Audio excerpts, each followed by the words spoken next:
Everyone, I'm King L'Oreal B. Altona and I will explain the data architecture we use in our project. I'll start by walking through the foundation of our system found in database scheme SQL.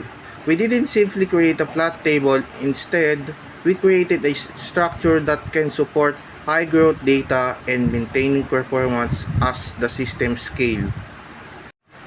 First, look at the partition function called PF underscore booking underscore created at the I specifically created this for the booking table because this table is expected to eventually contain millions of records rather than storing storing everything in one large table that becomes slower over the time.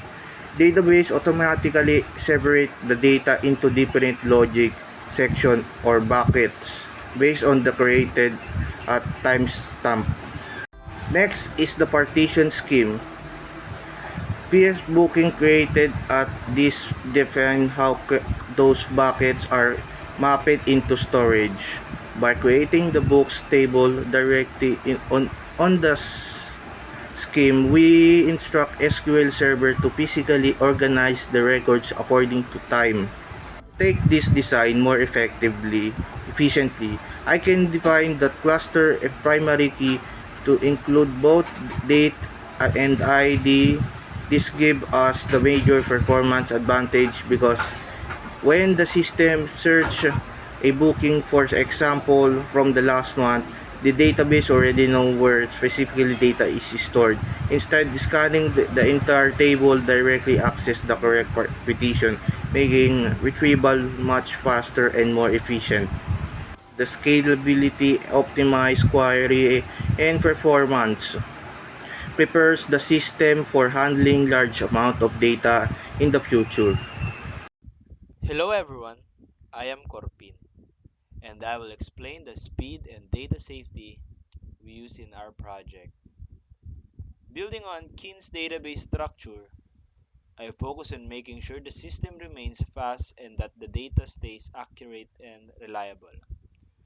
If we look to our indexing strategy, I didn't simply add indexes everywhere. Instead, I targeted high traffic columns, the parts of the database that users access most frequently. For example, in the users, hotels, and flight tables, I created non-clustered indexes such as idx underscore hotel underscore location and idx underscore flights underscore status underscore route. These indexes help improve the performance of our search and filter features by allowing the system to locate records more efficiently and return results almost instantly. For the bookings table, I implemented a more advanced approach by creating partition aligned indexes.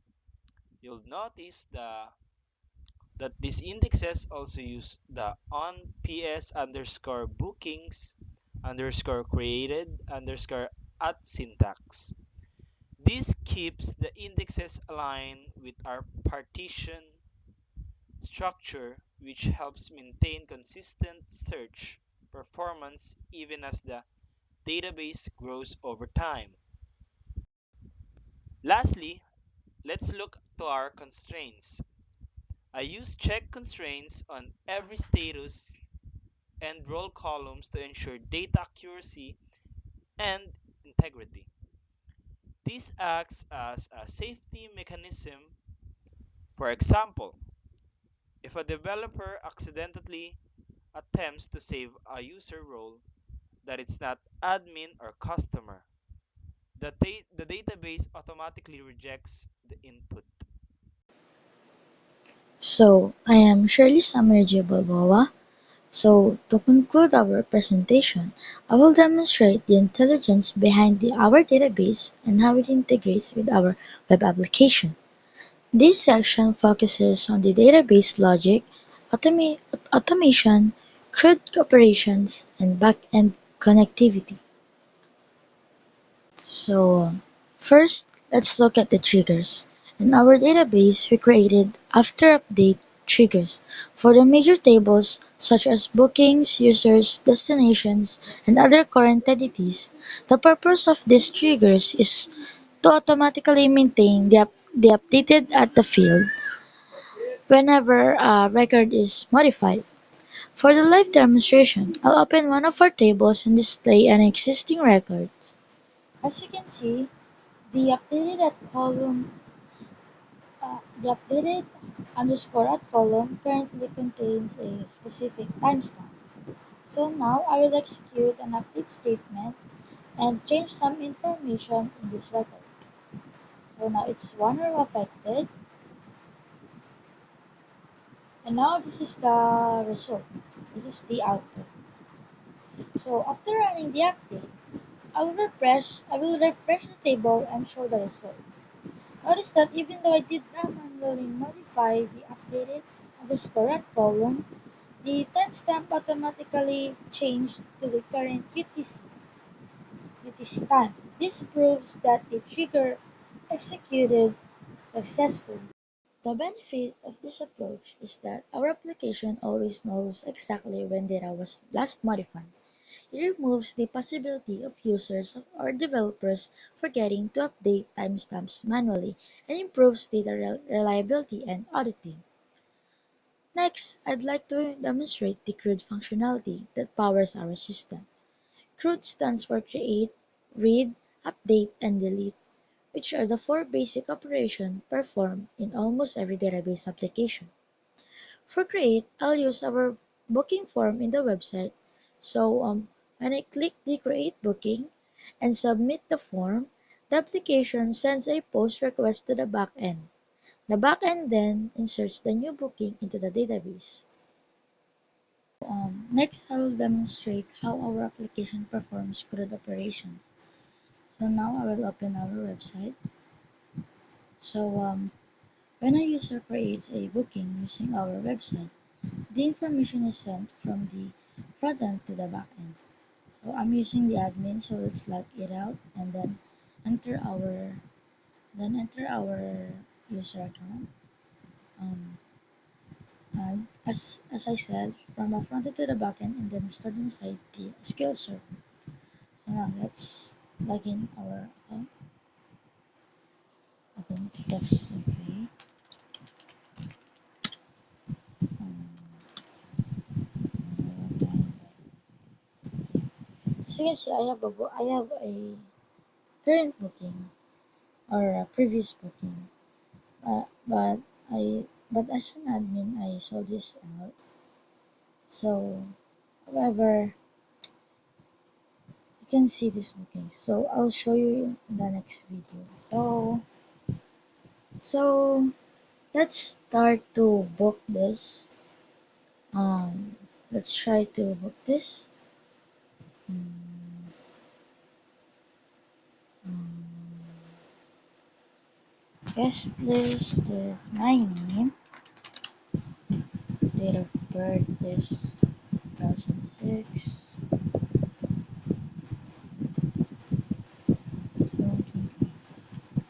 Female. Email address. Number of guests. Timing. Then this non I want this special request is non-smoking room. Then bank transfer. Confirm. Proceed to payment. Then complete payment. Payment successful. You can see your bookings is in here. So yeah, that's how you that's how you book a how you book. Let's go to here and then we log in as an admin 123. As you can see, show sign in. Then as you can see, we can edit this and also yes, and then we can also delete it. That's how you can that's how will I show you the CRUD or the edit and delete. You also mark as sold out, then home and sold out. That's it. So as you can see, I already showed you the CRUD, which is the even the booking and how you delete and update it as an admin. So now, those na pinakita ko, you can also see the changes at the back end. I will show you that. So yeah, in technically, if we remove a booking, the application performs a delete operation, which is I already showed you and tell you, and removes the corresponding record from SQL Server. So let's try to examine the database connected to our backend. So yeah,